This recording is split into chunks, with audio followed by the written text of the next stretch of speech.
नमस्कार दोस्तों, कैसे हैं? उम्मीद है अच्छे होंगे। तो देखिए इसका जो प्रीवियस पार्ट है जिसमें आपका 50 स्लाइड तक हो चुका था, ये पार्ट 2 है जो कि आपका जितने भी बिहार स्पेशल से क्वेश्चन आए थे उसको मैं कवर कर रहा था। तो इस सीरीज में ये पार्ट 2 है इसका, जहाँ से स्टार्ट करेंगे इससे मतलब स्लाइड 51 से। इसमें भी लगभग 50 स्लाइड के आसपास है।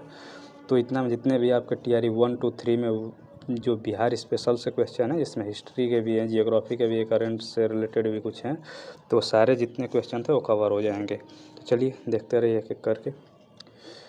देखिए यहाँ से 51 से शुरू करना था। तो सबसे यहाँ पे क्वेश्चन है, बिहार के निम्नलिखित में जिलों को उत्तर से दक्षिण दिशा में व्यवस्थित करना है। तो आपको मैप यदि आप देखें तो आराम से कर लेंगे। शिवहर दिया है, वैशाली, नालंदा और नवादा। इसको करना है सबसे पहले, मतलब उत्तर मतलब ऊपर की तरफ कौन है और दक्षिण की तरफ कौन है। तो यहाँ से डायरेक्ट पहले इसको हम लोग इसका जो बिहार का मैप है ऑफिशियल वहीं से देख लेते हैं, तो ज़्यादा चीज़ें क्लियर हो जाएंगी। यहाँ से देख लीजिए, यहाँ से दिया है शिवहर, वैशाली, नालंदा और नवादा, ये सीरियल नंबर से दिया हुआ है। यहाँ से अब इसमें ढूंढना है। तो ये है शिवहर, उसके बाद वैशाली दिया है तो वैशाली यहाँ है, उसके बाद नालंदा दिया है तो नालंदा यहाँ है, उसके बाद नवादा दिया है।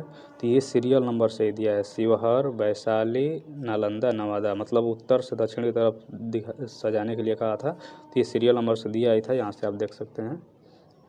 यहाँ से मतलब शिवहर, वैशाली, नालंदा, तो 1 2 3 4 ये ऑप्शन इसका करेक्ट हो जाएगा।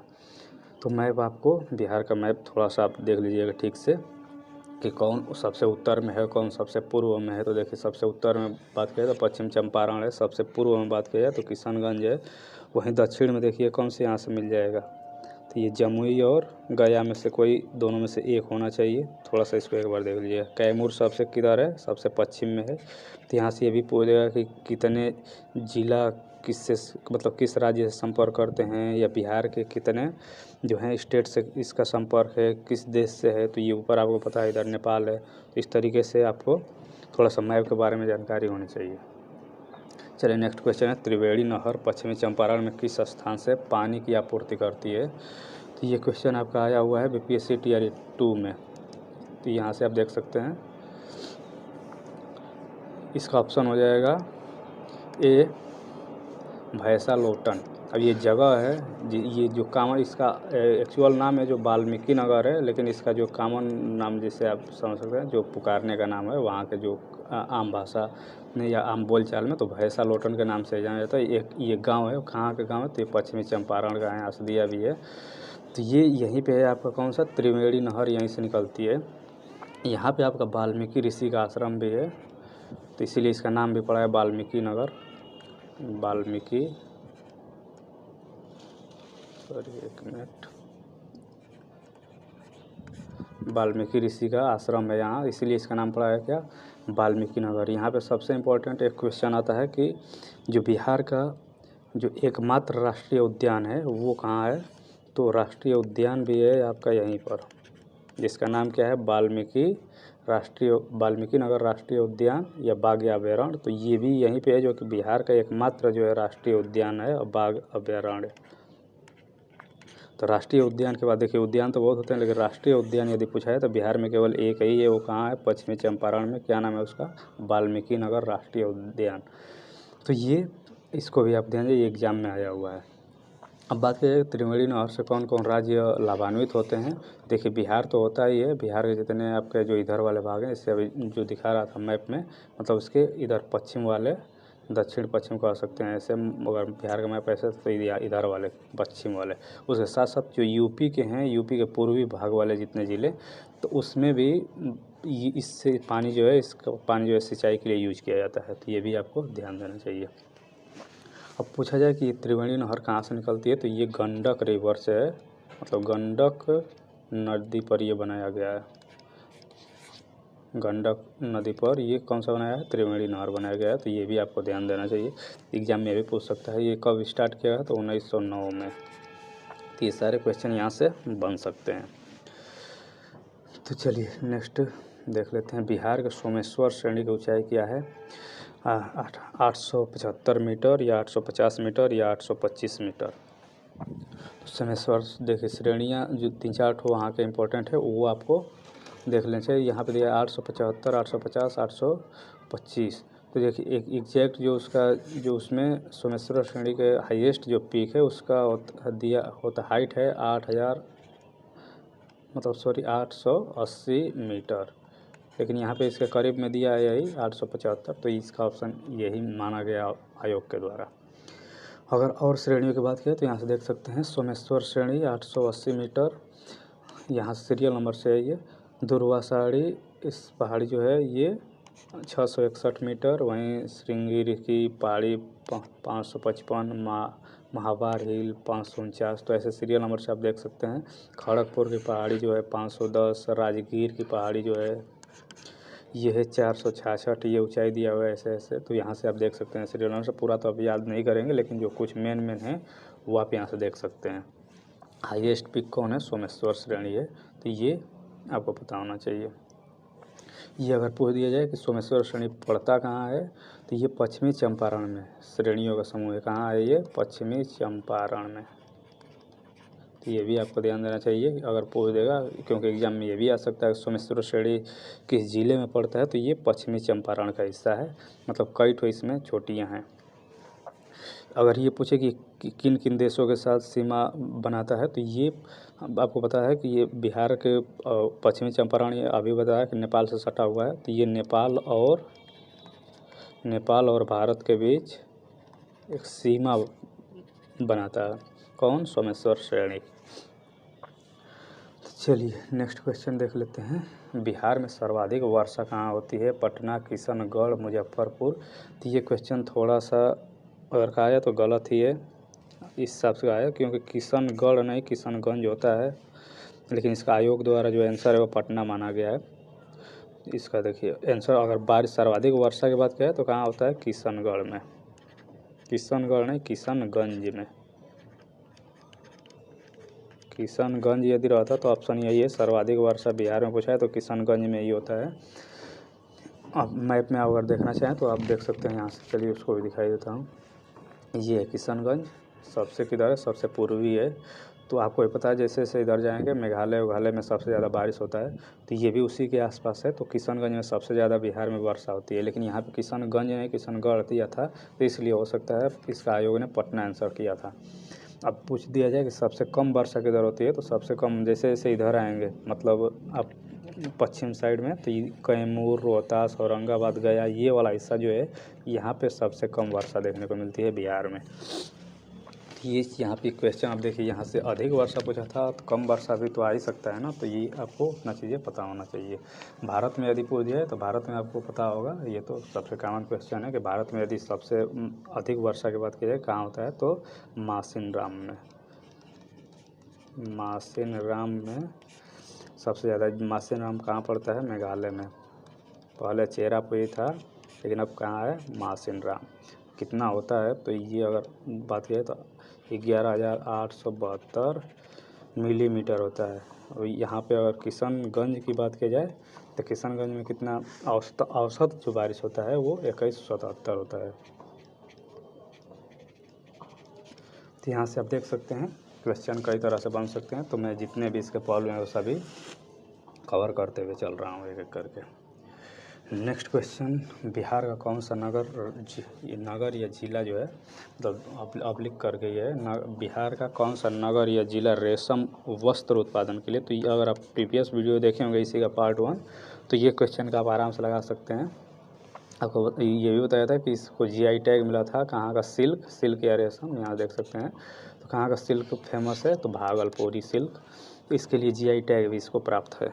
ये क्वेश्चन ऑलरेडी डिस्कस किया जा सकता है, यहाँ से आप देख भी सकते हैं कहाँ कहाँ कौन सा जीआई टैग मिला है। तो मधुबनी चित्रकला मिथिला का है, सिक्की घास शिल्प उत्तर बिहार का है, सुजनी कढ़ाई ये भी एग्जाम में आ चुका है। तो ये मुजफ्फरपुर, सिल्क भागलपुर, मंजूषा आर्ट भागलपुर, पीपली वर्क भागलपुर, खिलाव खाजा सिलाव नालंदा।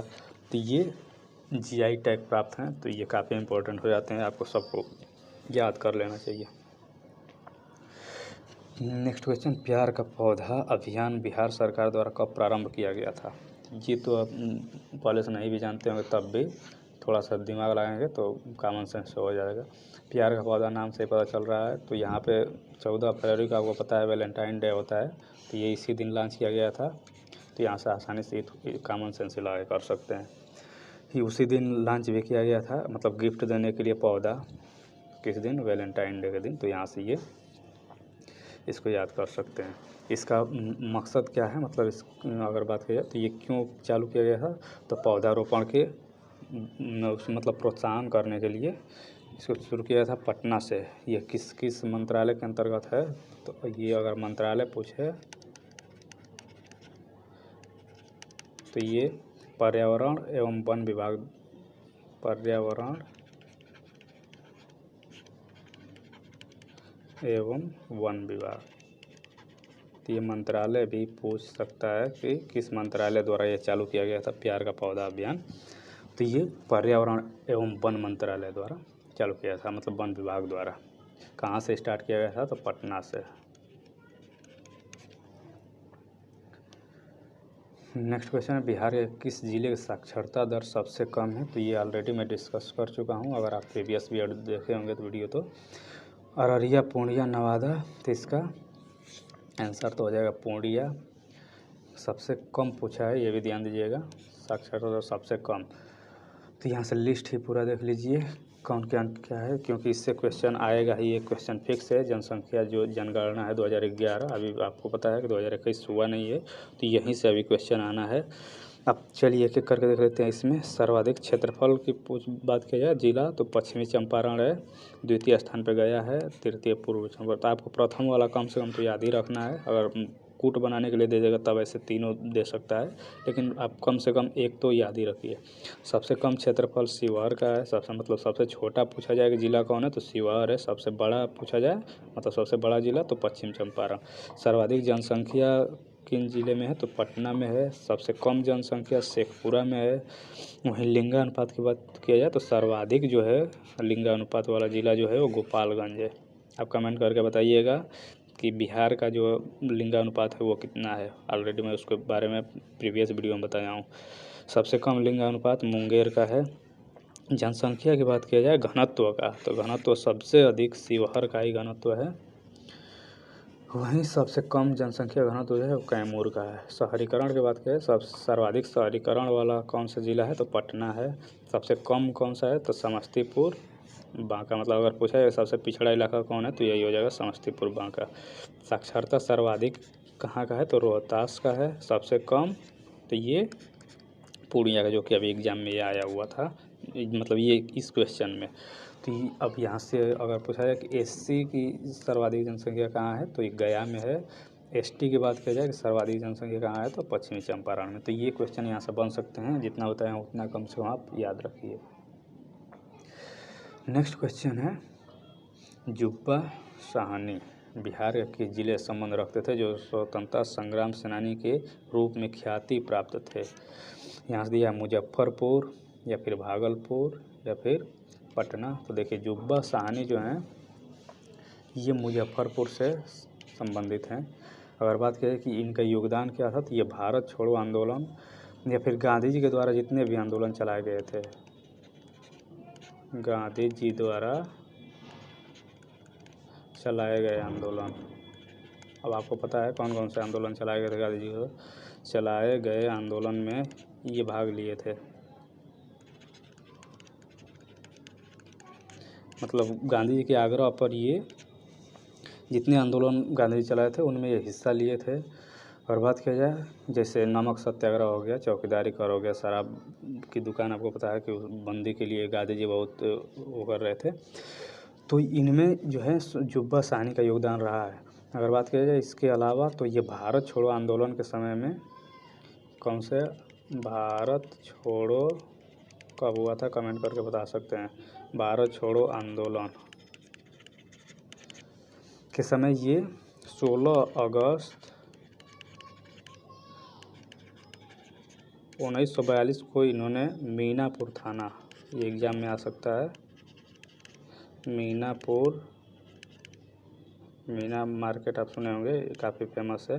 मीनापुर थाना के अंग्रेज इंचार्ज थे लियो वालर।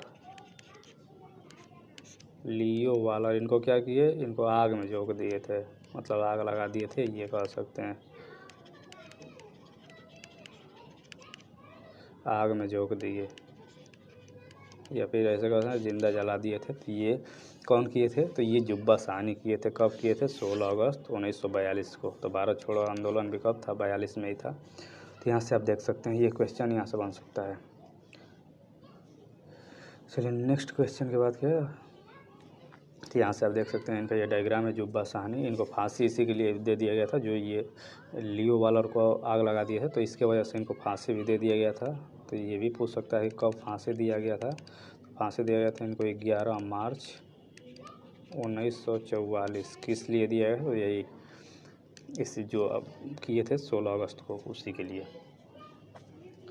नेक्स्ट क्वेश्चन की बात करें, भारत छोड़ो आंदोलन के समय बिहार का कौन सा दल सक्रिय था, सियाराम दल, आज़ाद दस्ता, आनंद दल, तो इनमें से या एक से अधिक या कोई नहीं। तो देखिए कह रहा है कि भारत छोड़ो आंदोलन के समय में कौन सा दल सक्रिय था, तो इसका आंसर हो जाएगा सियाराम दल। इसके बारे में और डिटेल में यहाँ देख सकते हैं। भारत छोड़ो आंदोलन की अवधि में जयप्रकाश नारायण द्वारा आज़ाद दस्ता चालू किया गया था। इसी के आह्वान पर तिलकपुर में, तो ये भी क्वेश्चन आ सकता है कि तिलकपुर मतलब ये कहाँ से संबंधित हैं, जो कि सियाराम दल है, तो ये तिलकपुर भागलपुर के निवासी सियाराम सिंह के नेतृत्व में सियाराम दल का गठन हुआ। तो ये सियाराम दल कौन गठित किए थे, सियाराम सिंह। क्वेश्चन देखिए ऐसे यहाँ से कुछ भी बन सकता है। यह दल हिंसा में विश्वास करता था। इस क्रांतिकारी दल के कार्यक्रम की 4 बातें मुख्य थी, धन संचय, शस्त्र चलाने का प्रशिक्षण और सरकार का प्रतिरोध करने के लिए जन संगठन बनाना। तो यहाँ से एक क्वेश्चन देखिए, अभी नेक्स्ट क्वेश्चन वही देखेंगे कि ये कहाँ से संबंधित हैं, तो ये भागलपुर से। देखिए यहाँ से देख सकते हैं ये फिर से वही क्वेश्चन आ गया टीआई 2 में, तो क्वेश्चन यहीं से रिपीट होते हैं।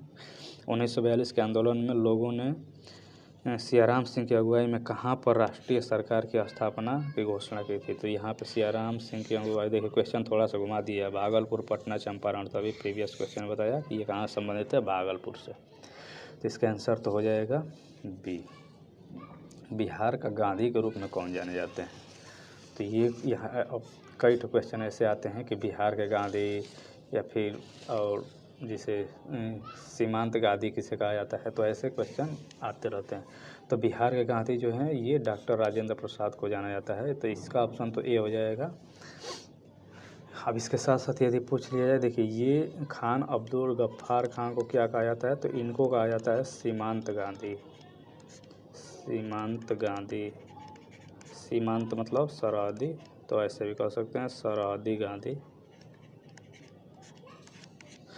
क्यों सीमांत कहा जाता है, क्योंकि इनका जो जन्म जो है वो पेशावर में हुआ था। जो इनका जन्म स्थान है, जन्म हुआ था वो पेशावर में हुआ था। पेशावर अभी कहाँ पे ये पड़ता है, क्योंकि उस समय देश अभी बटा नहीं था, तो अभी पेशावर जो है ये पाकिस्तान में है। यहाँ से क्वेश्चन ये बनता है, कई बार रिपीट हुआ है दूसरे एग्जाम में भी, खान अब्दुल गफ्फार खान को क्या कहा जाता है, सीमांत गांधी कहा जाता है। इनके द्वारा कौन सा संगठन बनाया गया था, तो ये संगठन एक पूछ देता है कि इनके द्वारा संगठन, तो यहाँ से लिख देता हूँ संगठन, जो कि कौन बनाए थे, खान अब्दुल गफ्फार खान। संगठन का नाम है इनका खुदाई खिदमतगार। तो क्वेश्चन यहाँ से बन सकता है, खुदाई खिदमतगार संगठन जो है ये किसके द्वारा बनाया गया था, तो खान अब्दुल गफ्फार खान के द्वारा बनाया गया था। इसका अन्य नाम क्या है, खुदाई खिदमतगार का लाल कुर्ती दल। ये क्वेश्चन ये भी आया हुआ है, लाल कुर्ती दल, इसी का नाम है खुदाई खिदमतगार का। तो चलिए अब लाल बहादुर शास्त्री के बारे में आप जानते होंगे कि ये क्या थे, सेकेंड पीएम बने थे, मतलब देश आज़ाद हुआ तो दूसरे नंबर पे पीएम बने थे लाल बहादुर शास्त्री। इनका निदान भी आपको पता है कि अभी भी उस पर पूरा क्लियरिटी नहीं है। 1857 के विद्रोह के दौरान ब्रिटिश सेना के किस सेनापति को कुंवर सिंह के विरुद्ध भेजा गया था, तो ये इनके बारे में तो कई क्वेश्चन अभी तक मतलब 7-8 क्वेश्चन रिपीट हो चुके हैं, अगर प्रीवियस वीडियो देखे होंगे तो कि 1857 के विद्रोह में जो कुंवर सिंह हैं इनके बारे में तो आपको पूरा डिटेल में पढ़ना ही पड़ेगा। General Havelock, sir Colin Campbell, sir Hugh Rose, इनमें से किनको भेजा गया था इनके विरुद्ध? देखिए इनमें से कोई नहीं है, इसका ऑप्शन तो हो जाएगा कि इनमें से मतलब नॉन ऑफ दीज। तो किनको भेजा गया था यहाँ से देख सकते हैं। कुंवर सिंह 1857 के प्रथम स्वतंत्रता संग्राम के दौरान प्रतिष्ठित नेता थे। मार्च 1858 में बाबू कुंवर सिंह आजमगढ़ पर कब्जा किए, तो ये डिटेल मैं अब पहले से बता चुका हूँ। अब देखिए अंतिम लड़ाई जो इनका था 23 जुलाई जगदीशपुर के पास लड़ा गया था, जिनमें मतलब ये अंग्रेज़ों को तो हरा ही दिए थे, लेकिन इनके बाह में आपको पता है गोली लग गई थी, जिसके कारण पूरा जहर जो इनके शरीर में फैल गया, तो ये अपना हाथ जो है काट के वो गंगा जी में प्रवाहित कर दिए थे। अब इनमें कौन कौन आए थे? तो ये ले ग्रांड, मतलब इसी के नेतृत्व तो जो अंग्रेज़ों की तरफ थे, ये सेनापति थे अंग्रेज़ों की तरफ से, तो ले ग्रांड था। और मतलब वो इसके साथ साथ और यदि बात करें तो डनवर, विसेंट अय्यर, मतलब ये तीनों अलग अलग मतलब जो अभियान हुआ था उनमें कुंवर सिंह के विरुद्ध तो लड़े थे, लेकिन इनमें से जो नाम दिया गया है मतलब जनरल डेविड, ये तो इनमें से कोई नहीं था। तो इसका ऑप्शन तो अगर इसमें से रहता है कि ले ग्रांड या डनवर, मतलब कैप्टन डनवर या विसेंट आयर, तब ऑप्शन हो सकता था, लेकिन इनमें से कोई नहीं है। यहाँ इनके बारे में और पढ़ सकते हैं, ऑलरेडी डिस्कस कर चुका हूँ कि इनका संबंध कहाँ से है। तो ये बिहार, मतलब देखिए जगदीशपुर में तो इनका जन्म हुआ था, लेकिन ये कहाँ से और मतलब संबंधित थे, कहाँ ये आंदोलन में शामिल थे? तो ये पटना, आरा, शाहाबाद में भी थे। चलिए इनके बारे में, ये इनका देहांत कब हुआ था ये भी क्वेश्चन आ चुका है। तो 26 अप्रैल 1858 को हुआ था, मतलब वहीं जब घायल हो गए थे अंतिम लड़ाई में, तो उसी समय मतलब उसके कुछ दिन बाद ही इनका निधन हो गया था। इनमें से किस महिला ने बिहार में नमक सत्याग्रह में सक्रिय भागीदारी मतलब भाग लिया? श्रीमती मीरा देवी, श्रीमती हसन इमाम, कुमारी गौरी दास। तो इनमें से पूछ रहा है कि बिहार में जो नमक सत्याग्रह हुआ, आपको पता है नमक सत्याग्रह जो है ये कहाँ से स्टार्ट हुआ? डांडी से स्टार्ट हुआ था, मतलब डांडी तक हुआ था, जो कि आपका गुजरात में पड़ता है। तो अब ये इसमें क्वेश्चन है कि बिहार में जो नमक सत्याग्रह है, वैसे इसके बारे में मैं चर्चा किया हूँ। श्रीमती मीरा देवी, हसन इमाम या गौरीदास, तो इनमें से एक से अधिक हो जाएगा। कौन कौन थे तो डिटेल में यहाँ से देख लीजिए। देखिए अगर डांडी मार्च या सविनय अवज्ञा आंदोलन की बात किया जाए तो ये स्टार्ट हुआ था 12 मार्च से, चला था 6 अप्रैल तक। कितने दिन हुआ टोटल? तो 24 दिन हो रहा है ना, 24 दिन। तो ये स्टार्ट हुआ था। अब इसमें देखिए बिहार में जो है कौन रूपरेखा इसका तैयार किए थे नमक सत्याग्रह? तो राजेंद्र प्रसाद तैयार किए थे। कब? 6 अप्रैल 1930 को। चंपारण से ये शुरू हुआ था, मतलब ये आंदोलन चंपारण से शुरू हुआ था। अब क्वेश्चन ये भी पूछ सकता है कि चंपारण में किसने शुरू किया? तो बिपिन बिहारी वर्मा, ये क्वेश्चन आया हुआ है। उसके बाद सारण में, तो सारण में कौन थे? गिरीश तिवारी, चंद्रिका सिंह और भरत मिश्रा।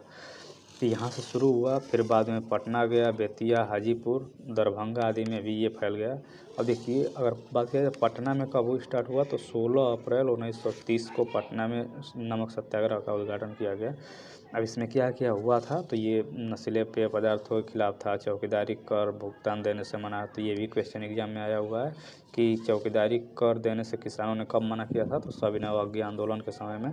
इसमें कौन कौन जो नेता थे? तो सचिदानंद सिन्हा, हसन इमाम, सर अली इमाम, मतलब इसके प्रमुख नेता थे। इसके साथ साथ यदि फीमेल की बात किया मतलब महिला जो इनमें भागीदारी थी, तो श्रीमती हसन इमाम, जो कि अभी यहाँ पे क्वेश्चन में देख रहे हैं, श्रीमती चंद्रावती देवी, श्रीमती कमलेश्वरी देवी, कुमारी गौरी दास, ये भी यहाँ पे। तो मतलब ये तो अभी देख लिए, ये दोनों इसमें से सही है। तो इसमें से मोर देन अबव इसका करेक्ट आंसर है। अब इसी में अली इमाम ने क्या किए थे कि 1930 में पटना में स्वदेशी समिति की स्थापना की। तो ये क्वेश्चन यहाँ से देखिए, ये जितने लाइन लिखा हूँ सब में से क्वेश्चन बनते हैं और आए हुए हैं इसी एग्जाम में, तो इसलिए ये स्लाइड आप स्क्रीनशॉट लेकर रख लीजिएगा।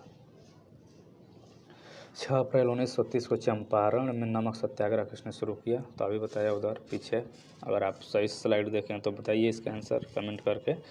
6 अप्रैल 1930 चंपारण, ये कौन किए थे? विपिन बिहारी वर्मा। यहाँ से आप देख भी सकते हैं चंपारण में विपिन बिहारी वर्मा। तो इसका आंसर हो जाएगा ए। चलिए नेक्स्ट क्वेश्चन है कि बिहार में नमक आंदोलन कब प्राप्त हुआ। प्राप्त नहीं, प्रारंभ हुआ। तो नमक आंदोलन अभी फिर से वही से रिपीट हुआ अप्रैल 1930, अप्रैल 1932 या मार्च में। तो आपको पता है मार्च में तो कहाँ से शुरू हुआ था, तो ये गुजरात से, लेकिन अप्रैल में आपको आके जो बिहार में हुआ 6 अप्रैल को। आपको पता है सबसे पहले स्टार्टिंग किया था कौन, राजेंद्र प्रसाद। आंसर हो जाएगा ए। अब बात किया जाए नेक्स्ट क्वेश्चन का कि राजकुमार शुक्ला ने किस नेता को बिहार आने और उनके आंदोलन को नेतृत्व प्रदान करने के लिए राजी किया। तो ये काफ़ी बार रिपीटेड क्वेश्चन है, TRE 2 में आया है, फिर इसके बाद ये आया है राजकुमार शुक्ला। तो इनके बारे में एकदम डिटेल में पढ़ लीजिएगा। कौन कौन सा बुक पढ़ना है वो पहले वीडियो में बताया हूँ। तो बिहार आने के लिए किसको कहे थे, जवाहरलाल नेहरू जी को, JB कृपलानी जी को, राजेंद्र प्रसाद जी को। तो देखिए ये जो कहे थे इनमें से तो किसी को नहीं कहे थे, ये किनको बुलाए थे, तो गांधी जी को बुलाए थे। किनको आमंत्रित किए थे, गांधी जी को। कहाँ से किए थे, तो ये किए थे लखनऊ अधिवेशन में।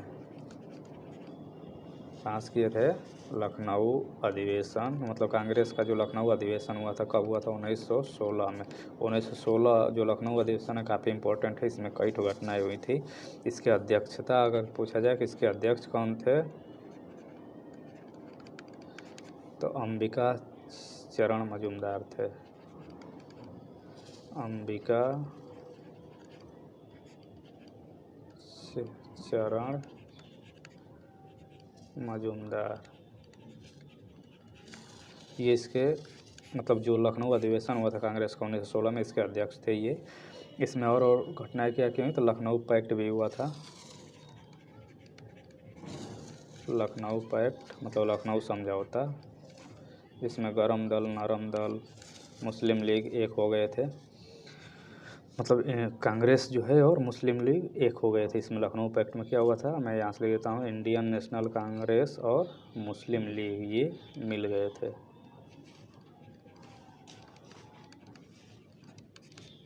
तो यहाँ से कई घटनाएं हैं, इसको आप सही से थोड़ा सा एक बार देख लीजिएगा लखनऊ अधिवेशन के बारे में। यहाँ से लखनऊ अधिवेशन में गांधी जी को आमंत्रित किए थे, कौन किए थे, राजकुमार शुक्ल ने। तो इसके बाद ही वो चंपारण आए थे।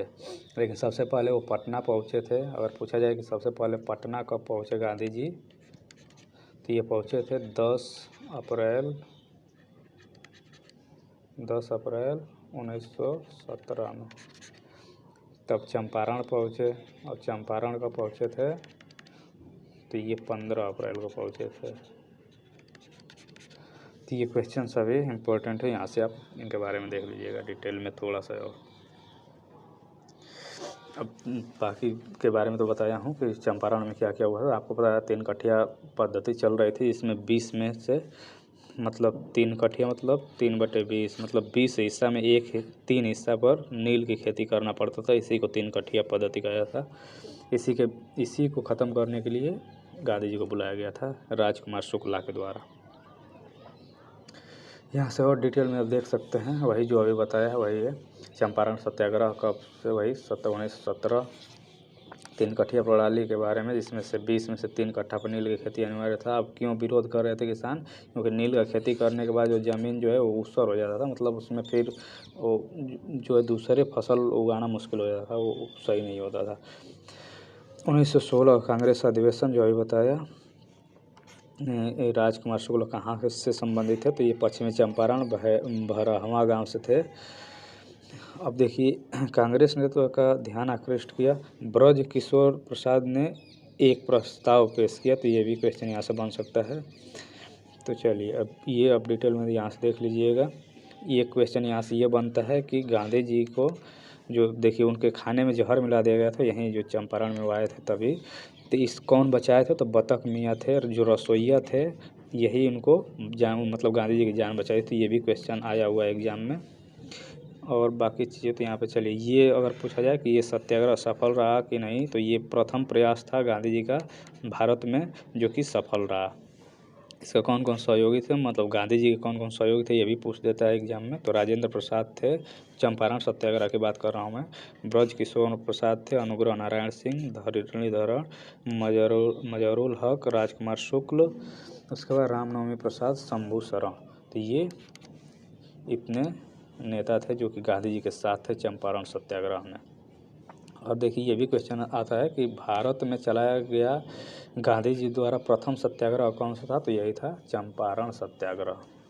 तो इतने क्वेश्चन एक स्लाइड से आपको कंप्लीट हो जाएंगे, स्क्रीनशॉट ले लीजिएगा, काफ़ी इंपॉर्टेंट है। और असहयोग आंदोलन के दौरान किसने बिहार में किसानों की अगुवाई की, राजकुमार शुक्ल या फिर स्वामी विद्यानंद या फिर राजेंद्र प्रसाद। तो देखिए किसानों से संबंधित जो थे 2 लोग थे, स्वामी सहजानंद सरस्वती और स्वामी विद्यानंद। तो इसका ऑप्शन तो हो जाएगा आपका बी, स्वामी विद्यानंद। स्वामी सहजानंद के बारे में काफ़ी इससे पहले भी मैं जो लेक्चर हुए हैं, मतलब इसका पहला पार्ट, उसमें भी कई ठो क्वेश्चन में रिपीट किया जा चुका है उनके बारे में, तो वो आप एक बार सही से देख लीजिएगा।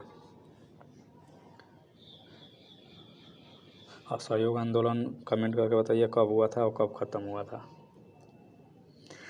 बिहार यूथ लीग का गठन कब हुआ, 1930, 1928, 1940 में। तो बिहार यूथ लीग की बात करें तो ये स्टार्ट हुआ था 1928 में, इसका ऑप्शन हो जाएगा बी सही। बिहार यूथ लीग की बात करें तो कब स्टार्ट हुआ था, 1928 में। यहाँ पे इसके बारे में देख सकते हैं, गठन इसका 1928 में हुआ। स्थापना कहाँ, बिहार में युवा राष्ट्रवादियों के एक समूह द्वारा की गई थी, जो भारतीय राष्ट्रीय कांग्रेस की उदारवादी नीति से असंतुष्ट थे। मतलब जो उनका नरम रुख था इंडियन नेशनल कांग्रेस का, उसके साथ इनका जो है वो विचार नहीं मैच करता था, इसलिए ये अपना एक गठन किए, मतलब लीग जो गठित किए, बिहार यूथ लीग। जाहिर सी बात है ये गरम दल के रहे होंगे, मतलब गरम विचारधारा के। बिहार यूथ लीग के प्रमुख नेताओं में जयप्रकाश नारायण, जेपी नारायण और सत्यनारायण सिन्हा, श्री कृष्ण सिंह, ये काफ़ी इम्पोर्टेंट है। इनके बारे में आप बताया कि ये सेकेंड प्रीमेयर बने थे बिहार के 1937 में। उसके बाद ये फर्स्ट सीएम बने, मतलब जब देश आज़ाद हुआ तो बिहार के फर्स्ट सीएम बने थे श्री कृष्ण सिंह या श्री कृष्ण सिन्हा। बिहार यूथ लीग ने 1934 में अखिल भारतीय कांग्रेस सोशलिस्ट पार्टी के साथ विलय कर लिया। तो ये भी पूछ सकता है, देखिए गठन तो हुआ 1928 में, लेकिन ये विलय कब कर लिया, ये 1934 में किसके साथ, अखिल भारतीय कांग्रेस सोशलिस्ट पार्टी के साथ। चलिए अब 75 नंबर क्वेश्चन है कि who among the following, Hindi में देख लीजिए पहले। निम्नलिखित में से पटना के किस प्रभावकारी बहावी को ब्रिटिशों के खिलाफ षड्यंत्र करने के आरोप में गिरफ्तार किया गया था, मौलवी मोहम्मद हुसैन, मौलवी अहमदुल्ला, एम बैजुल हक या उपयुक्त में से एक से अधिक। ये सीधे कह रहा है कि बहावी आंदोलन जो हुआ था उसमें जो है पटना से किन को गिरफ्तार किया गया था। बहावी आंदोलन के बारे में पिछले स्लाइड में मैं बता चुका हूँ, प्रीवियस वीडियो नहीं देखे हो तो एक बार देख लीजिएगा पहले उसको, तब ये देखिएगा, ज़्यादा समझ में आएगा। तो यहाँ से आप देख लीजिए बहावी या इसी को सल्फ़ी आंदोलन कहते हैं, इसका श्रेय जो है वो इमाम मोहम्मद बिन अब्दुल बहाव को दिया जाता है, इसीलिए इनका नाम, जो इस आंदोलन का नाम भी बहावी है। भारत में बहावी आंदोलन पटना बिहार के क्षेत्र में हुआ एक इस्लामिक धार्मिक पुनरुत्थानवादी आंदोलन है। पटना के मौलवी मोहम्मद हुसैन और एम बैजुल हक, इसमें एम बैजुल हक को ब्रिटिश के खिलाफ षड्यंत्र करने के आरोप में गिरफ्तार किया गया था। भारत में इसका नेतृत्व जो है वो सैयद अहमद बरेलवी ने किया था। तो मतलब अगर ये पूछे कि बहावी आंदोलन का भारत में नेतृत्व किसने किया, तो सैयद अहमद बरेलवी ने किया। कौन कौन पटना से गिरफ्तार हुए थे, मौलवी मोहम्मद हुसैन और एम बैजुल हक। तो इसका ऑप्शन तो ये दोनों हो जाएगा, ऑप्शन डी। पटना में 1857 के विद्रोह की अगुवाई किसने की, मौलवी पीर अली खां, मौलवी अहमदुल्ला या आपका मौलवी फजल ए हक। तो तीनों में से आप बताइए। पटना में 1857, देखिए 1857 से आपको अगर बात किया जाए तो बिहार से पूछता है तो बिहार से आपको पता वीर कुंवर सिंह का नाम आता है, लेकिन ये सीधे ये पूछ रहा है कि पटना में किसने अगुवाई किया था। तो इसका किया था मौलवी पीर अली खां ने, जो कि पटना से, ये मतलब जो आपका 1857 का विद्रोह हुआ था उसमें ये अगुवाई किए थे। ऑप्शन इसका ए हो जाएगा। अगर बात की जाए कि इनको जो ये पटना में किए तो इसके साथ हुआ था, इनके विद्रोह के आरोप में इनको 7 जुलाई 1857 को इनको फांसी दे दिया गया था। तो ये भी क्वेश्चन इंपॉर्टेंट हो जाता है कि इनको कब फांसी दिया, 7 जुलाई 1857 को, किस आरोप में? तो ये यही पटना विद्रोह किए थे 1857 का, उसका अगुवाई किए थे ये। बाकी के भी क्वेश्चन आते रहते हैं कि 1857 का जो विद्रोह है वो कहाँ से, कौन कौन था 1857 का विद्रोह। तो इसमें देखिए दिल्ली से थे बहादुर शाह द्वितीय। अगर इसको विद्रोह दबाने का काम कौन सा ब्रिटिश अधिकारी किया था, तो जॉन निकोलसन ने किया था। लखनऊ से कौन थे? बेगम हजरत महल। इनको मतलब यहाँ से जो विद्रोह दबाने का काम किया हेनरी लॉरेंस ने। कानपुर से लड़ रहे थे नाना साहेब, झांसी ग्वालियर से, झांसी से लक्ष्मीबाई जी थे। बरेली से थे आपके खान बहादुर खां, इलाहाबाद से थे, और बनारस, इलाहाबाद और बनारस से मौलवी लियाकत अली, बिहार से बाबू कुंवर सिंह। अब ये भी अब देखिए इनका नाम आ सकता है विलियम टेलर के द्वारा, मतलब जो है इनका विद्रोह दबाने की कोशिश किया गया था विलियम टेलर के द्वारा। तो ये सभी क्वेश्चन इंपॉर्टेंट है। बिहार में सर्वप्रथम भारतीय राष्ट्रीय कांग्रेस का सत्र कहाँ हुआ? मतलब इंडियन नेशनल कांग्रेस जो है, आपको पता है किसके बारे में, कि कब शुरू किया गया था? तो ये कब शुरू किया था? 1885 में शुरू किया गया था। तो ये पूछ रहा है कि जो बिहार में सबसे पहले कहाँ शुरू हुआ था, गया में या बांकीपुर या भागलपुर? तो सबसे पहले बात किया तो सबसे पहले बांकीपुर हुआ था, जो कि कहाँ पड़ता है? ये पटना का, कहाँ पड़ता है? ये पटना में पड़ता है। इसके अध्यक्षता अगर बात किया जाए कि अध्यक्षता किसने किया था, ये भी क्वेश्चन आया हुआ है एग्जाम में कि जो पटना में हुआ था। पहले तो ये देखिए ये 27वां हुआ था, मतलब सीरियल नंबर से अगर बात करें तो 27वां भारतीय राष्ट्रीय कांग्रेस ये हुआ था पटना में, मतलब बांकीपुर में। और इसके अध्यक्ष कौन थे? तो इसके RN मुदोलकर, RN मुदोलकर एग्जाम में आया हुआ है इसी में, मुदोलकर। ये काफ़ी इम्पोर्टेंट है कि पटना का जो हुआ था भारतीय राष्ट्रीय कांग्रेस का आंदोलन, उसकी अध्यक्षता किसने की? तो RN मुदोलकर ने किया था। अब बात की जाए कि टोटल कितने हुए अभी तक बिहार में, तो बिहार में देखिए एक तो ये हुआ 27वां हुआ था, इसके बाद 37वां हुआ था, मतलब 2 ही हुआ है। अगर बिहार में बात किया तो जब बिहार अलग नहीं हुआ था उस समय को जोड़ दिया तब 3 हुआ है टोटल। तो ये हुआ था, देखिए ये तो 27वां हुआ था। 27वां कब हुआ था? 1912 में। 37वां कब हुआ? तो 1922 में। नाम ऐसे याद कर सकते हैं, 27, 37, 10 का इधर गैप है तो 10 का इधर भी गैप है, 12 से 22। तो ये कहाँ हुआ? तो ये गया में हुआ था। इसकी अध्यक्षता किसने की थी? तो ये किए थे चित्तरंजन दास, चित्तरंजन दास। इसमें एक क्वेश्चन और पूछा जाता है कि इसमें कौन से आदिवासी समूह ने या कौन सी जनजाति ने हिस्सा लिया था गया आंदोलन में, मतलब गया का जो कांग्रेस सत्र हुआ था तो उसमें। तो ये तो हो गया। अब इसके बात किया जाए कि जब बिहार अलग नहीं हुआ था उसको जोड़ देखिए, ये 2 तो हुआ है जो अभी के बिहार के हिसाब से देखा जाए तो 2 आंदोलन हुए हैं, आंदोलन कर रहा हूँ, कांग्रेस का अधिवेशन हुए हैं 27वां, 37वां, 12, 22। एक तो पटना मतलब वही बांकीपुर और दूसरा गया। अब बात किया जाए कि एक और हुआ था जब बिहार अभी अलग नहीं हुआ था, आपको पता है उस समय, तो 54वां हुआ था जो कि अभी के झारखंड में हुआ था, रामगढ़। ये हुआ था 1940 का अधिवेशन। कहाँ हुआ था? रामगढ़, जो कि अभी उसमें बिहार का हिस्सा था, अभी किसका हिस्सा है? झारखंड का। आप कमेंट करके बताइएगा कि बिहार से झारखंड कब अलग हुआ। मैं बताया अभी हूँ उसका ट्रिक, 36 उत्तर झार, मतलब छत्तीसगढ़ भी हुआ था, उत्तराखंड भी हुआ था और झारखंड भी हुआ था उसी महीने में, उसी साल में। कमेंट करके बताइएगा। इसकी अध्यक्षता की बात करें तो ये भी एग्जाम में आया हुआ कि 1940 का जो अधिवेशन हुआ रामगढ़ मतलब झारखंड में, तो उसका अध्यक्षता किसने किया था? तो ये मौलाना अबुल कलाम, मौलाना अबुल कलाम आज़ाद।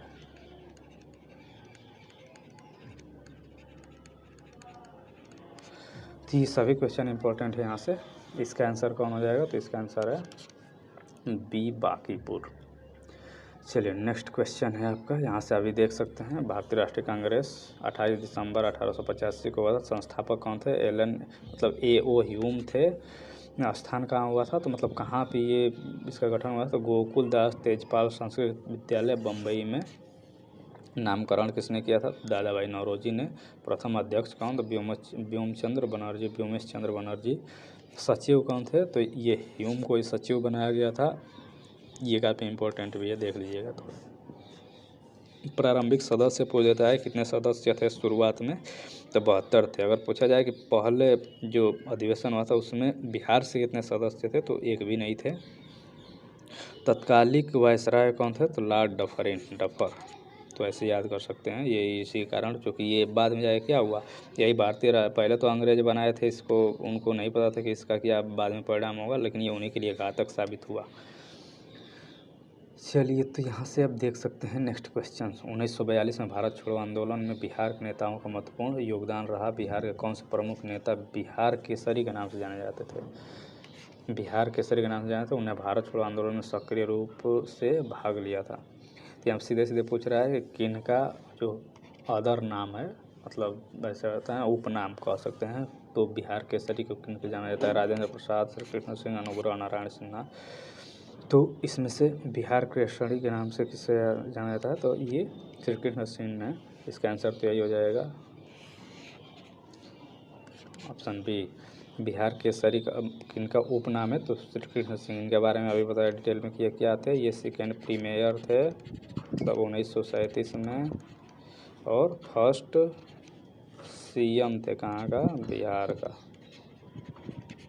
जब देश आज़ाद हुआ तो पहले मुख्यमंत्री भी यही बने थे। तो ये भी क्वेश्चन आया हुआ है। अब देखिए और पूछ देता है केसरी वाला क्वेश्चन सुनिएगा कि पंजाब केसरी के नाम से किन्हें जाना जाता है? पंजाब केसरी। तो ये हैं लाला लाजपत राय।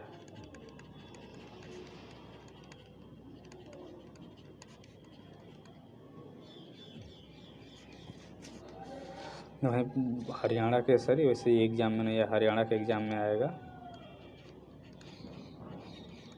लेकिन पंजाब केसरी पूछ सकता है। हरियाणा केसरी किन्हें कहा जाता है? तो पंडित नेकी राम को। जो हरियाणा का एग्जाम को दे रहे होंगे उनके लिए इम्पोर्टेंट है, पंडित नेकी राम। तो चलिए, ये तो है।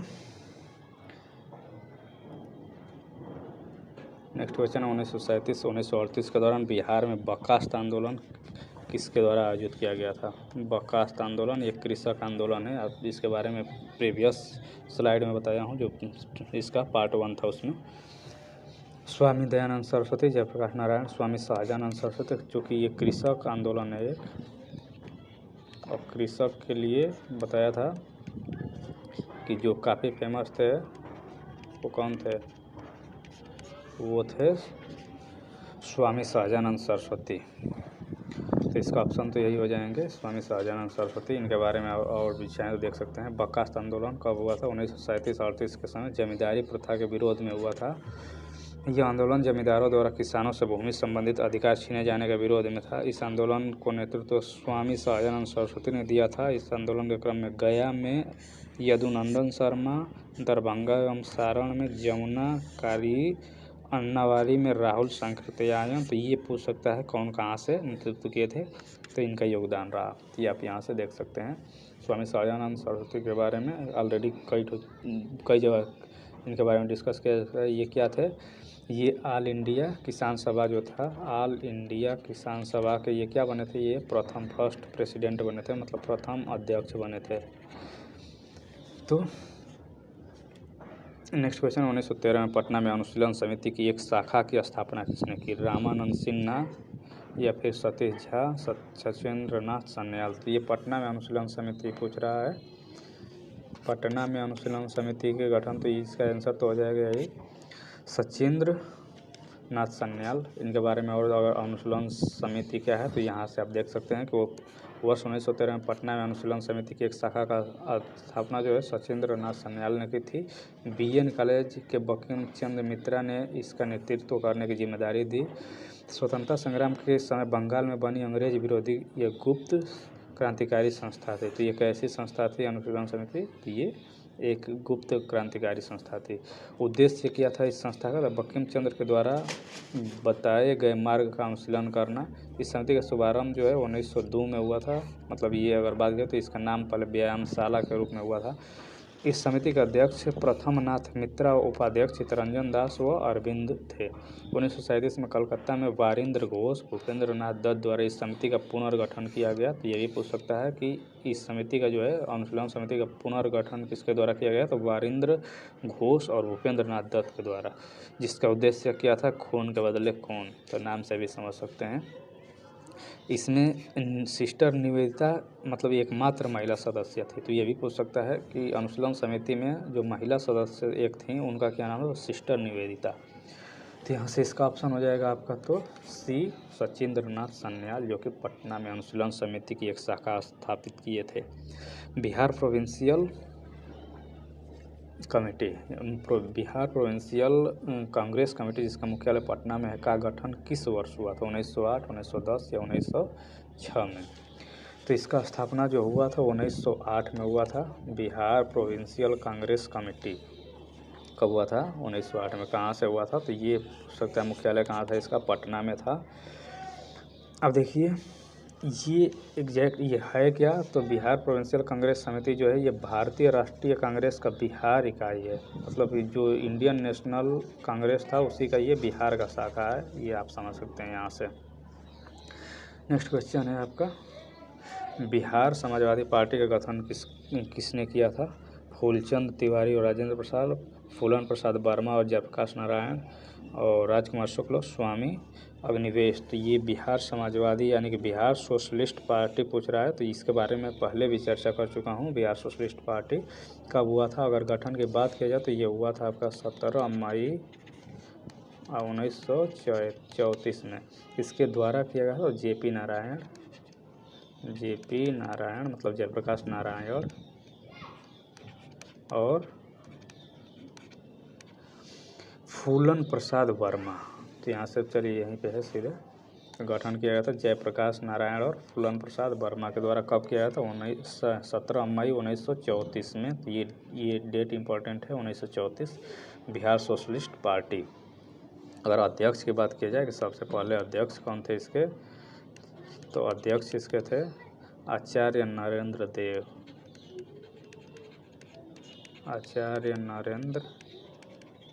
देव। सचिव जो बने थे ये जेपी नारायण को सचिव बनाया गया था। तो जेपी नारायण थे जो इनको सचिव बनाया गया था। तो यहाँ से क्वेश्चन और भी बन सकते हैं।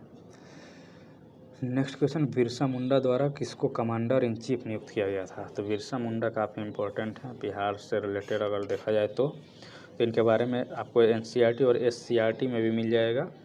तो एससीईआरटी जो है कक्षा 8 का, वहाँ से आप देख लीजिएगा, बिरसा मुंडा के बारे में काफ़ी कुछ दिया हुआ है वहाँ इनके बारे में। तो इसमें सीधे क्वेश्चन ये पूछा है, कमांडर इन चीफ मतलब किसको नियुक्त किए थे, ये देमका मुंडा, गया मुंडा, सुंदर मुंडा। तो ये जो है ये किसी को भी कमांडर इन चीफ मतलब ये खुद ही लड़े थे, जो मुंडा विद्रोह था उसके ये खुद ही नेता थे। तो ये किसी को कमांडर इन चीफ नियुक्त नहीं किए थे। इसको और क्या क्या कहा जाता है, मतलब जो विद्रोह किए थे उस समय, तो ये मुंडा विद्रोह के नाम से भी जाना जाता है, या फिर इसी को उलगुलान विद्रोह भी कहा जाता है, उलगुलान विद्रोह, या सरदारी विद्रोह भी कभी कहीं कहीं आ जाता है, जिसका नेतृत्व किसने किया था, बिरसा मुंडा ने खुद किया था। तो इसका ऑप्शन तो इनमें से कोई नहीं हो जाएगा, ऑप्शन ए। चलिए, निम्नलिखित में से कौन सा जोड़ा बिहार के दक्षिण गंगा क्षेत्र से मेल नहीं खाता है। तो फिर वही मैप यदि आप जानते हैं तो फिर कर सकते हैं, नहीं जानते हैं तो नहीं कर पाएंगे। तो सीधे इसका मैप ही देख लेते हैं पहले। तो इसमें ऑप्शन दिया है पटना, मुंगेर, गया, अरवल, पटना, वैशाली। तो मैप से सीधे देख लीजिए, ये कह रहा है गंगा का दक्षिणी मतलब जो गंगा क्षेत्र है उसका दक्षिण में मेल नहीं खाता है। मतलब कुल मिला के आपसे पूछ रहा है कि इसमें से कौन सा दक्षिण में नहीं है गंगा के। तो ये आप देख सकते हैं, देखिए गंगा ऐसे ऐसे यहाँ से आपको देखने को मिलेगा।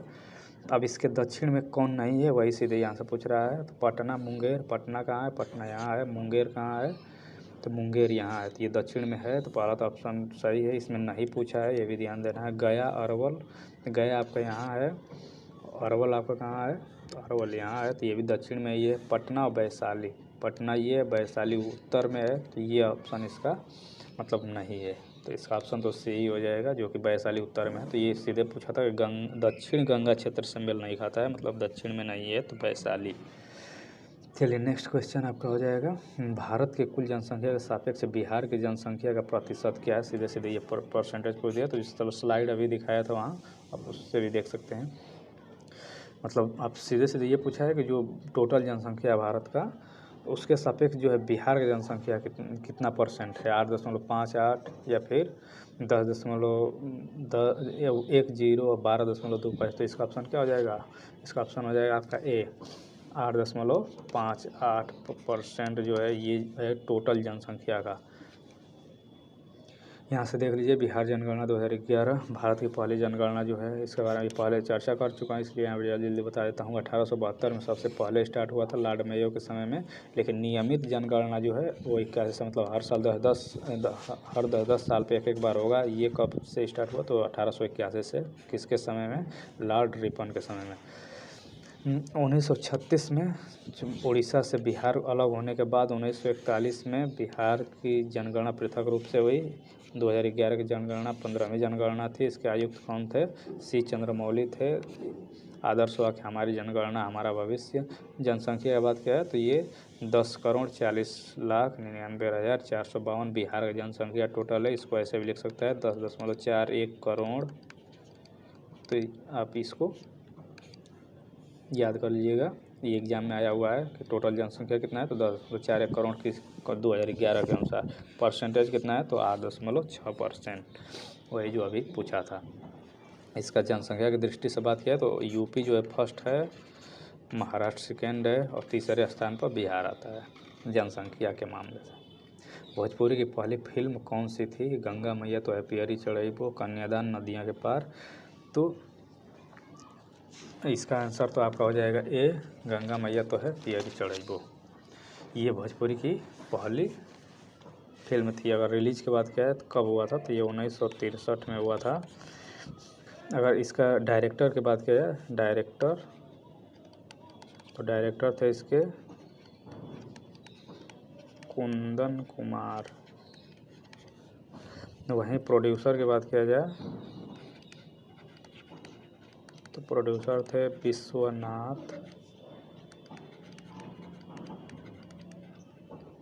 विश्वनाथ प्रसाद शाहाबादी।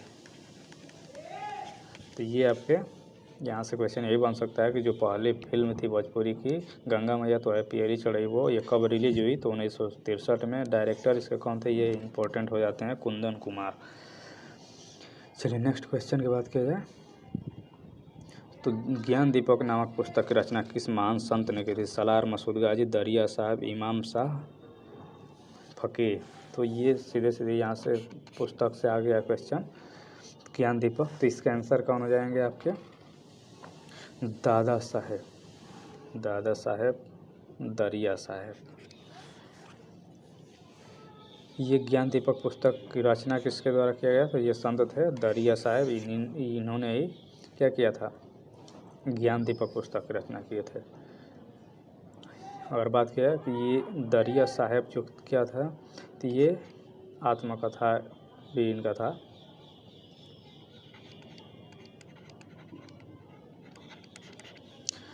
अब ये जो है एक भोजपुरी के कवि थे ये।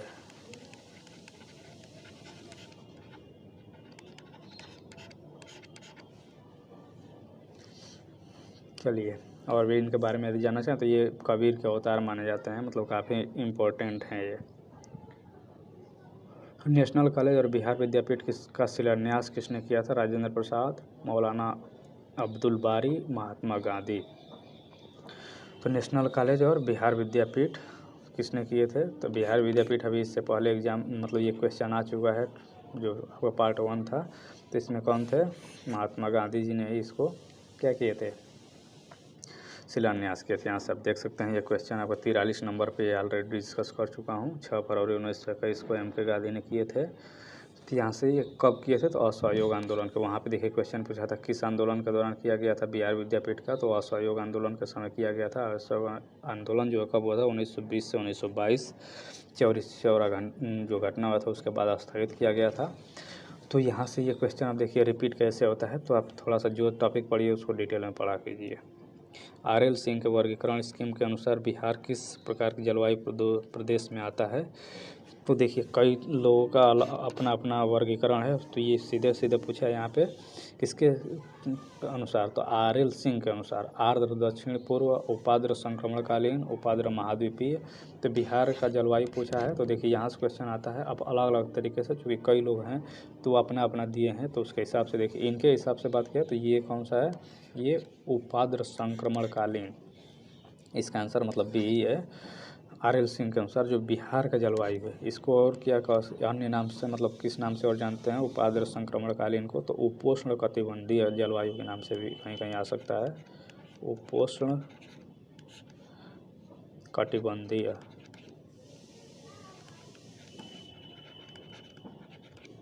जलवायु। तो बिहार का जलवायु कैसा है, उपोष्ण कटिबंधीय जलवायु है, या इसी को अन्य नाम उपाद्र संक्रमणकालीन किनके अनुसार है, RL सिंह के अनुसार। और बात की जाए कि बिहार का पूर्वी भाग जो है वो आर्द्र है और पश्चिमी भाग अर्ध शुष्क जलवायु है। जो शुरू में ही बताया कि जो इधर पूरब में जैसे जैसे जाएंगे इधर ज़्यादा बारिश होता है, मतलब उधर आर्द्रता ज़्यादा है, और ऐसे ऐसे इधर आएंगे पश्चिम में, नीचे वाला कौन है दक्षिण पश्चिम में, तो इधर सूखा मौसम है उसका।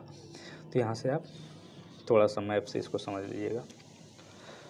और जलवायु विविधता है यहाँ पे, उनके अनुसार अलग अलग, यहाँ देख सकते कोपेन के अनुसार जो क्षेत्र है उत्तरी बिहार जो CWG, दक्षिणी बिहार AW, त्रिवार्था के अनुसार उत्तरी बिहार CAW, दक्षिणी बिहार AW, थार्नवेट के अनुसार उत्तरी पश्चिमी संकीर्ण क्षेत्र जो है CBW और शेष CA-W। तो ये अलग अलग तरीके से क्वेश्चन पूछा जाता है, ये भी एग्जाम में आया हुआ है। CWG उत्तरी बिहार का कैसा है, कोपेन के अनुसार क्षेत्र जो है वो CWG संकेतक ये दिया हुआ है। बिहार के जिले में प्रथम तैरता हुआ सोलर ऊर्जा संयंत्र बनाया गया दरभंगा, पश्चिम चंपारण या मधुबनी में, तो इसका ऑप्शन हो जाएगा दरभंगा। तैरता हुआ सौर ऊर्जा संयंत्र कहाँ बनाया गया है, तो ये दरभंगा में, मतलब ये बिजली उत्पादन के लिए बनाया गया है। इसका कितना अगर क्षमता पूछा जाए तो 2 मेगावाट जो है ये बिजली उत्पादन का क्षमता है दरभंगा का जो है सोलर ऊर्जा संयंत्र का।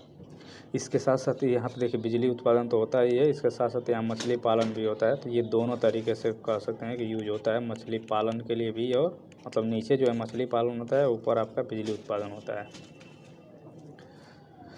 बिहार में निम्नलिखित में से किसे GI टैग मिला है, मगही पान, बासमती चावल, चंदेरी साड़ी। तो यहाँ पे आप देख सकते हैं क्या क्या मिला है, एक ही बार मगही पान को मिला हुआ है, ये ऑप्शन में है। इसका बासमती चावल ये बिहार से पूछा है सीधे सीधे, ये भी ध्यान दीजिएगा। तो ये ऑप्शन इसमें केवल एक ही है जो मगही पान है केवल, बाकी के कौन कौन से मिल जाते हैं यहाँ देख सकते। जर्दालू आम है जो भागलपुर से, कतरनिया चावल देखिए यहाँ पे ये कतरनी चावल है, यहाँ पे बासमती दे दिया था, तो कतरनी चावल जो है ये भागलपुर। मगही पान जो है औरंगाबाद, तो ये नाम एग्जाम में आया हुआ है। कहाँ समय, शाही लीची मुजफ्फरपुर, मिथिला मखाना दरभंगा, मरचा धान चूड़ा पश्चिम चंपारण, सिल्क देखिए आया हुआ है, तो ये भागलपुर। मधुबनी चित्रकला मिथिला से, सिक्की घास उत्तर बिहार, सुजनी कढ़ाई मुजफ्फरपुर, ये भी एग्जाम में आया हुआ है, ये छोटे बच्चों के लिए कपड़ा होता है। मंजूसा आर्ट भागलपुर, पीपली वर्क भागलपुर, खिजाव खाजा सिलाव, मतलब सिलाव खाजा सिलाव नालंदा से। ये चीज़ें आपको यहाँ से पूछ सकता है, ये सभी आप एक बार स्क्रीनशॉट लेकर रख लीजिएगा। किस वर्ष बिहार प्रांतीय किसान सभा का गठन किया, 1920, 1924, 1929। तो ये अभी इसके बारे में कई बार चर्चा हो चुका है। तो ये हुआ था 1929 में बिहार प्रांतीय किसान सभा किसके द्वारा किया गया था, तो किसानों से संबंधित मैंने बताया था कि एक नाम काफ़ी इम्पोर्टेंट है बिहार से रिलेटेड, तो हैं स्वामी सहजानंद सरस्वती, सहजानंद सरस्वती। इनका नाम तो एकदम जैसे बिहार में किसान से रिलेटेड आ जाए तो मतलब ज़्यादातर क्वेश्चंस में यही सही होंगे, तो इसको आप आँख मूंद के लगा सकते हैं अगर नहीं पता है तो। ये 1929 में किया गया था, नवंबर 1929 में किया गया था बिहार प्रांतीय किसान सभा। कहाँ किया है? तो सोनपुर मेले में, सोनपुर मेले में। इसके सचिव कौन थे? सचिव थे श्री कृष्ण सिंह, श्री कृष्ण सिंह, जो कि बाद में चलो क्या बने, फर्स्ट सीएम बने थे बिहार के। तो ये क्वेश्चन तो कई बार रिपीट हुआ, आपको याद ही हो गया होगा। और सेकेंड जो आपके प्रीमेयर बने थे 1937 में, और फिर बाद में जाके यही सीएम बने थे। तो ये सचिव थे इसके। 1929 में आपका बिहार प्रांतीय किसान सभा का गठन हुआ था। यहाँ से आप देख भी सकते हैं, बिहार प्रांतीय किसान सभा का सम्मेलन, प्रथम सम्मेलन सोनपुर 1929 में स्वामी सहजानंद अध्यक्ष थे। द्वितीय गया में हुआ 1934 में पुरुषोत्तम दास टंडन। तीसरा हाजीपुर में हुआ 1935 में स्वामी सहजानंद सरस्वती। तो इतना क्वेश्चन यहाँ से आप। इसके किसान प्रमुख नेता की बात किया जाए तो यदुनंदन शर्मा क्वेश्चन आ चुका है, गया से संबंधित थे ये। यमुनाकारी ये दरभंगा सारण से संबंधित राहुल संकृत्यान थे। अन्नवारी या सिवान से संबंधित कार्यानंद शर्मा जो थे ये मुंगेर से थे, मतलब ये कार्य क्षेत्र इनका ये था। तो ये भी क्वेश्चन यहाँ से कई ठो क्वेश्चन आ चुका है अभी टीआरई में ही। तो ये सभी क्वेश्चन यदि आप केवल यही 2 ठो वीडियो जो है ये भी देख लेते हैं तो आपको जो बिहार से रिलेटेड क्वेश्चन है वो हो जाएंगे। तो 1-2 बार इसको वीडियो को कोशिश कीजिएगा, देख लीजिएगा। किसान सभा का गठन बात करें, देखिए ये एससीईआरटी का है आपका, भारत में राष्ट्रवाद। चैप्टर का नाम है कक्षा 10 का एससीईआरटी है। देखिए एनसीईआरटी नहीं, ये जो बिहार में एससीईआरटी चलता है उसका ये पूरा दिया हुआ है। सहजानंद सरस्वती हैं ये। किसान सभा का गठन के बारे में यहाँ पे दिया हुआ है। देखिए बिहार में 1922-23 में मुंगेर में शाह मोहम्मद जुबैर के नेतृत्व में किसान सभा का गठन हुआ। 1928 में क्या किया था, इसको और आधार मतलब इसको मजबूत किया गया था जब स्वामी सहजानंद सरस्वती ने बिहटा में, मतलब ये पटना के पास में पड़ता है बिहटा, पुनः 1929 में क्या कि सोनपुर मेले में किसान सभा की विधिवत स्थापना। तो ये यही जो क्वेश्चन आता है यहीं से आता है कि विधिवत स्थापना या स्थापना सीधे पूछा तभी स्वामी सहजानंद का इनाम आता है। कब? 1929 में कहाँ किए? सोनपुर में किए गए थे। तो इसी वर्ष सरदार पटेल ने बिहार की यात्रा किए थे जिससे इस आंदोलन को बल मिला। 11 अप्रैल 1936 को लखनऊ में अखिल भारतीय किसान सभा, तो ये भी क्वेश्चन आया हुआ है कि लखनऊ में अखिल भारतीय किसान सभा मतलब ऑल इंडिया किसान सभा जो है वो 1936 में वह लखनऊ में हुआ था। इसके भी अध्यक्ष किसको बनाया गया था? इन्हीं को बनाया गया था, सहजानंद सरस्वती को। और देखिए यहाँ से अखिल भारतीय किसान सभा का गठन हुआ। उस समय बिहार में बर्खास्त आंदोलन कृषि से संबंधित, जो कि अभी पिछले स्लाइड में आया था क्वेश्चन, बर्खास्त आंदोलन का आरंभ हुआ। तो चलिए ये सभी जो हैं अब किससे रिलेटेड है, तो ये स्वामी सहजानंद सरस्वती से ही है। तो काफ़ी इंपॉर्टेंट है। आप एससीईआरटी मतलब 2-3 चैप्टर जो है एनसीईआरटी एससीईआरटी का जो बताया हूँ मैं अलग से, कि आपको जो हिस्ट्री वाले चैप्टर जो वीडियो है कि कौन कौन सा चैप्टर इंपॉर्टेंट है उसमें सब चैप्टर बताया हूँ, जो कि किस बुक से कौन सा चैप्टर पढ़ना है। तो वहाँ से आप इसको एक बार ज़रूर पढ़ लीजिएगा। बिहार में 1781 के विद्रोह के बारे में आपको निम्नलिखित में से कौन सा कथन सही है, तो सीधे सीधे पूछा है 1781 का विद्रोह।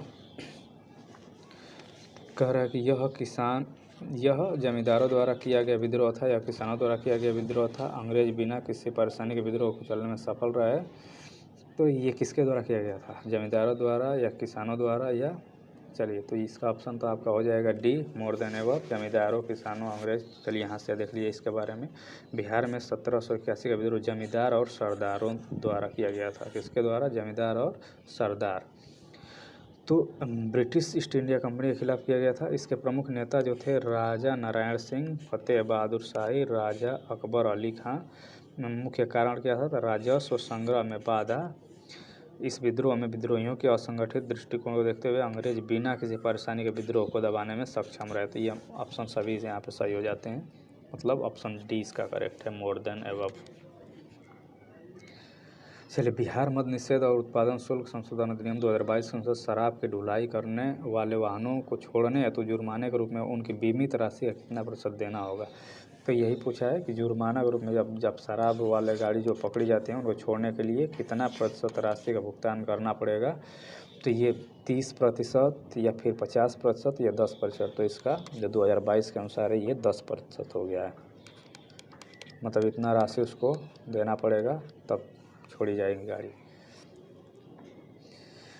किस आंदोलन के प्रभाव में आकर बिहार के लोगों ने चौकीदारी कर देने से इनकार कर दिया? तो ये क्वेश्चन आप चाहें तो इसका आंसर दे सकते हैं असहयोग आंदोलन, सविनय अवज्ञा आंदोलन या फिर भारत छोड़ो आंदोलन। तो अभी कई बार इसके बारे में चर्चा हो चुका है कि सविनय अवज्ञा आंदोलन में क्या क्या हुआ, तो एक बार फिर इसको देख लीजिए, अब दोबारा इस पर चर्चा नहीं करूँगा। इसका आंसर कौन सा है? सविनय अवज्ञा आंदोलन।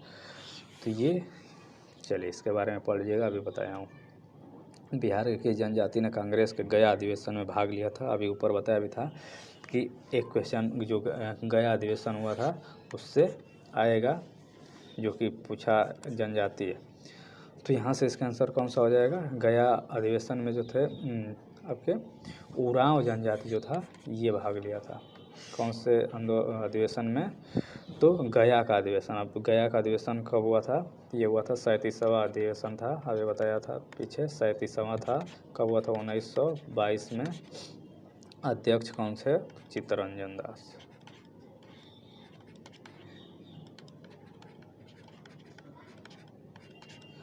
तो ये सभी क्वेश्चन यहाँ से इम्पोर्टेंट बन जाते हैं।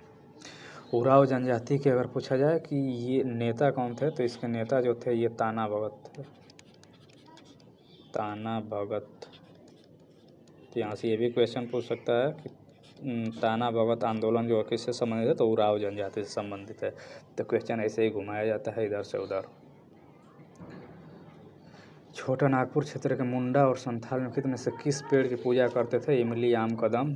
तो मुंडा जो छोटा नागपुर क्षेत्र, यहाँ से क्वेश्चन आ सकता है कि मुंडा और संथाल जनजाति थे, ये किस क्षेत्र में निवास करते हैं? तो छोटा नागपुर क्षेत्र में किस पेड़ की पूजा करते थे? ये पेड़ जो था वो कदम था। ऑप्शन इसका सी हो जाएगा। इसके साथ साथ और अगर पूछिए कि और कौन सा, तो इसके साथ कदम के साथ साथ महुआ के पेड़ का भी पूजा किया जाता था इनके द्वारा, महुआ के पेड़ का भी। तो नेक्स्ट क्वेश्चन है, भारत की 2011 जनगणना के अनुसार बिहार की कुल महिला साक्षरता दर, ये कई बार रिपीट हो चुका है, 52, 63, 53। तो आप यहाँ से कमेंट करके चाहें तो बता सकते हैं। मैंने बताया था इसके लिए ट्रिक 51, 61 और 71। तो ये महिला के लिए है, मतलब फीमेल के लिए ये ओवरऑल हो जाएगा, मतलब औसत, और ये है मेल के लिए। तो 51, 61, 71।